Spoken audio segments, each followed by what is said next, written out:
Gold, trusted gold buyers. మీరు తాకట్టు పెట్టిన బంగారాన్ని విడిపించి ఈ రోజు ఉన్న మార్కెట్ ధరకు కొనబడను.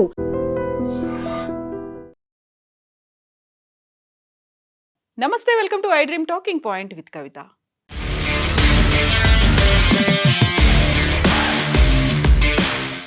అమెరికా భారతదేశానికి లిమిటెడ్ పీరియడ్తో ఒక బంపర్ ఆఫర్ ఇచ్చింది. అది కూడా కండిషన్స్ అప్లై అన్నట్టుగా రష్యాతో ఇంధనం కొనుగోలు చేసుకోవచ్చు అనేటువంటి ఒక మాటను చెప్పింది.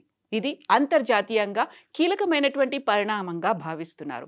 ఇరాన్తో కొనసాగుతున్నటువంటి యుద్ధం కారణంగా అంతర్జాతీయ ఇంధన మార్కెట్లలో నెలకొన్నటువంటి అనిశ్చితిని తగ్గించేందుకు ట్రంప్ ప్రభుత్వం కీలకమైనటువంటి నిర్ణయం తీసుకుంది. రష్యా నుంచి ముడి చమురు దిగుమతి చేసుకునేందుకు భారత్కు నెల రోజుల పాటు తాత్కాలిక వెసులుబాటు కల్పించింది. అయితే ఈ అనుమతికి కఠినమైనటువంటి షరతులను విధించింది. దీనికి సంబంధించినటువంటి అధికారిక ఉత్తర్వులను అమెరికా ట్రెజరీ డిపార్ట్మెంట్కు చెందిన office of foreign assets control OFAC నిన్న జారీ చేసింది. ఈ తాత్కాలిక లైసెన్స్ ప్రకారం ఈ నెల 5వ తేదీకి ముందే నౌకల్లోకి లోడ్ చేసిన రష్యా ముడి చమురు లేదా పెట్రోలియం ఉత్పత్తుల లావాదేవీలకు మాత్రమే ఏప్రిల్ 4వ తేదీ వరకు అనుమతి ఉంటుంది. అంటే 30 రోజుల పాటు. ఈ చమురును కేవలం భారత ఓడరేవులకు మాత్రమే చేర్చాలి. కొనుగోలు చేసే సంస్థలు కూడా భారతదేశ చట్టాల ప్రకారం నమోదైనవై ఉండాలని ట్రెజరీ శాఖ తన ఉత్తర్వుల్లో స్పష్టంగా పేర్కొంది. ఈ నిర్ణయంపై అమెరికా అధికారి బాసెంట్ మాట్లాడారు. అంతర్జాతీయ మార్కెట్లోకి చమురు ప్రవాహం కొనసాగేలా చూసేందుకే ఈ తాత్కాలిక అంటే 30 రోజుల మినహాయింపు ఇస్తున్నాం. ఇది కేవలం సముద్రంలో ఇప్పటికే చిక్కుకుపోయిన చమురుకు సంబంధించిన లావాదేవీలకు మాత్రమే వర్తిస్తుంది. అంటే ఇప్పటికిప్పుడు లోడ్ చేసి పంపించేటువంటి వాటికి మాత్రం ఇది వర్తించదు. కాబట్టి దీనివల్ల రష్యా ప్రభుత్వానికి పెద్దగా ఆర్థిక ప్రయోజనం చేకూరదు. భారత్ మాకు కీలక భాగస్వామి. రానున్న రోజుల్లో న్యూఢిల్లీ అమెరికా నుంచి చమురు కొనుగోళ్లను పెంచుతుందని ఆశిస్తున్నాం. ఇంధన మార్కెట్లను ఇరాన్ బందీగా మార్చే ప్రయత్నాలను అడ్డుకోవడానికి మాత్రమే ఈ తాత్కాలిక చర్య అని అమెరికా అనౌన్స్ చేసింది. ఈ మినహాయింపు కేవలం చమురు రవాణాను పూర్తి చేయడానికి అవసరమైన కార్యకలాపాలకే పరిమితం. నౌకల డాకింగ్, యాంకరింగ్, సిబ్బంది భద్రత, అత్యవసర మరమ్మతులు, బీమా, బంకరింగ్ వంటి సేవలకు ఇది వర్తిస్తుంది. ఇది రష్యాపై విధించిన ఆంక్షల సడలింపు కాదని, కేవలం పరిమితమైన తాత్కాలిక చర్య మాత్రమేనని అమెరికా అధికారులు నొక్కి చెప్పారు. 2022లో ఉక్రెయిన్పై దాడి తర్వాత రష్యాపై విధించిన విస్తృత ఆంక్షలు యథాతథంగా కొనసాగుతాయని స్పష్టం చేశారు. అలాగే ఈ లైసెన్స్ కింద ఇరాన్కు సంబంధించిన ఎలాంటి లావాదేవీలకు అనుమతి లేదని కూడా చెప్పింది. రష్యా నుంచి చమురు కొనుగోళ్లు చేసేందుకు భారత్కు 30 రోజుల పాటు అమెరికా అనుమతి ఇస్తూ చేసినటువంటి ప్రకటనపై నెట్టింట విపరీతంగా విమర్శలు వస్తున్నాయి. భారత్ ఏ దేశం నుంచి చమురు కొనుగోలు చేయాలన్నది అమెరికా నిర్ణయించడం ఏంటనేటువంటి ప్రశ్నలు వస్తున్నాయి.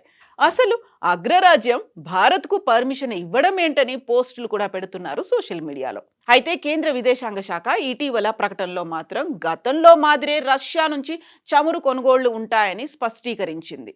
భారత్ అంతర్గత వ్యవహారాల్లో అమెరికా జోక్యం ఎక్కువైందా అనేటువంటి అనుమానాలు ఇప్పుడు విపరీతంగా వ్యక్తమవుతున్నాయి. మనం ఏ దేశంతో చమురు కొనాలో, ఏ దేశంతో కొనకూడదో అమెరికా డిసైడ్ చేయడం ఏంటనేది ఇప్పుడు ప్రశ్నార్థకంగా మారింది. రష్యా మనకి చిరకాల స్నేహం ఉంటే మధ్యలో దూరినటువంటి అమెరికా నానా ఇబ్బందులు పడుతోంది, నాటకాలు ఆడుతోంది అనేటువంటి విమర్శలు కూడా వినిపిస్తున్నాయి. ఇటీవల అమెరికాతో భారత్ ట్రేడ్ డీల్ కొంతవరకు కుదుర్చుకుంది. అందులో భాగంగా రష్యా నుంచి కొనుగోళ్లు ఆపేస్తామని భారత్ హామీ ఇచ్చిందని ట్రంప్ అన్నారు. అయితే ఇండియా మాత్రం అలాంటి ప్రకటన చెయ్యలేదు, కానీ క్రమంగా కొనుగోళ్లను మాత్రం తగ్గించింది. నిజానికి రష్యా నుంచి చాలా తక్కువ ధరకే భారతదేశం చమురు కొంటూ వస్తోంది. ఆ ఛాన్స్ ఇప్పుడు మిస్ అయింది. ఇక ప్రస్తుతం గల్ఫ్ వార్ కారణంగా మళ్ళీ రష్యా నుంచి చమురు కొనుక్కునే అవకాశం వచ్చింది. అయితే ఇది తాత్కాలికంగా అంటే 30 రోజులు మాత్రమే అయినప్పటికీ ఈ భారతదేశానికి మాత్రం కొంత ఊరట లభిస్తుంది అనేటువంటి వాదనలు వినిపిస్తున్నాయి. దీనిపై అమెరికా ట్రెజరీ విభాగం మార్చి 5న కీలకమైనటువంటి ప్రకటన చేసింది. నెల రోజుల పాటు రష్యా నుంచి చమురు కొనుక్కోవచ్చని చెప్పింది. అంటే ఈ యుద్ధం మరో నెలపాటు కొనసాగుతుందా అనేటువంటి ఒక అంచనాలు అమెరికా చేస్తోందా అనేటువంటి అనుమానాలు ఇప్పుడు తెరపైకి వస్తున్నాయి. యాక్చువల్గా డొనాల్డ్ ట్రంప్ ఈ యుద్ధం 3 నుంచి 4 వారాల పాటు కంటిన్యూ అయ్యే అవకాశాలు ఉన్నాయి అని చెప్తుంటే, అమెరికాకు రక్షణ శాఖ మంత్రి మాత్రం సెప్టెంబర్ వరకు ఈ యుద్ధం కొనసాగుతుంది అనేటువంటి మాటల్ని చెప్పారు. భారత్ రష్యా నుంచి ముడి చమురు కొనేందుకు అమెరికా తాత్కాలికంగా అనుమతి ఇచ్చింది అంటే గల్ఫ్ యుద్ధం ఇప్పట్లో ముగిసేలా లేదా అనేటువంటి మాటలు వినిపిస్తున్నాయి. ఇరాన్ అయితే అప్పుడే లొంగే పరిస్థితి కనిపించట్లేదు. మరి భారతదేశానికి చమురు సమస్యలు రాకుండా ఉండాలి కదా, అందుకే రష్యా నుంచి కొనుక్కోమని అమెరికా చెప్పింది అనేటువంటి మాటలు ఉన్నాయి. ఇదే రష్యా నుంచి కొనుగోళ్లు ఆపేయాలని గతేడాది అమెరికా చాలాసార్లు భారతదేశం మీద ఒత్తిడి తెచ్చింది. రష్యా దగ్గర భారత్ చమురుని కొంటే ఆ డబ్బుతో రష్యా ఉక్రెయిన్పై యుద్ధం చేస్తోందని మెలికపెట్టింది. అంటే ఇండైరెక్ట్గా భారతదేశం ఉక్రెయిన్ మీద యుద్ధాన్ని ప్రోత్సహిస్తోంది అనేటువంటి వాదన కూడా వినిపించింది. భారత్పై 25% అదనపు టారిఫ్ కూడా వేశారు ట్రంప్.